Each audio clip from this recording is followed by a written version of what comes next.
Let's talk about why you should not be putting so much money into a pre-tax 401k or IRA.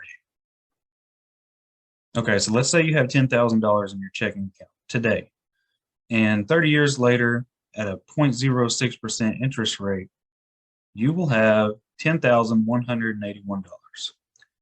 The average checking and savings account right now is returning 0.06%. That's not my numbers, that's the bank's numbers. So let's say you put that $10,000 into a CD that earned 1% in 30 years. 13,478. So you made about 30% in 30 years.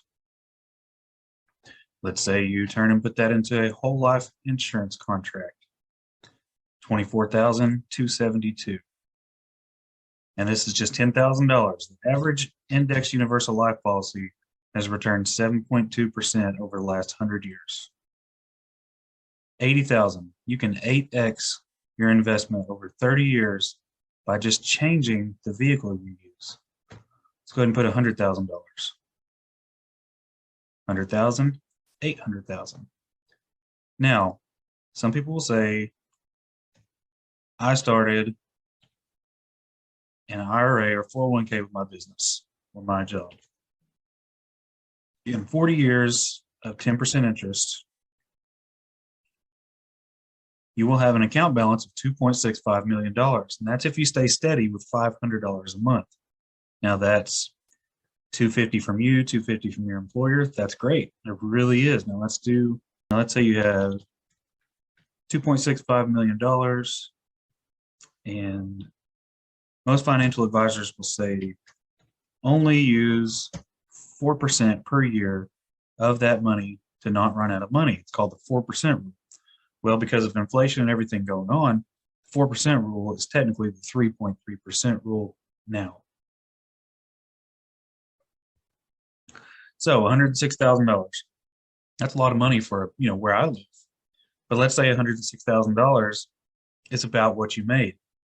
Now let's take the tax brackets that you're in. You'll have to pay about $34,000, $35,000 in taxes on this money. Well, let's just go back a step. 106 times 0.67, and you get $71,000 per year to retire off of $2.6 million. Now let's divide that by month. Almost $6,000 per month to live out your retirement. $2.65 million may be a lot of money, but when it comes to retirement income, it's horrible. Tax Cuts and Jobs Act of 2017 are going to go up 2 to 5%. Now, it's said that 3% is going to be the main number they log down. So your 12% tax bracket, which is what most of us are in, because the poverty line is 36,000 and below, it's going to go up 3%. Every rate is going up 3%, which means the top tax bracket is going up to 40%. So by delaying your taxes, all you're doing is kicking the can down the road and saying, hey, I'm going to delay taxes now on a lower tax bracket and pay higher taxes in the future. And let's talk about that. Here's your tax brackets.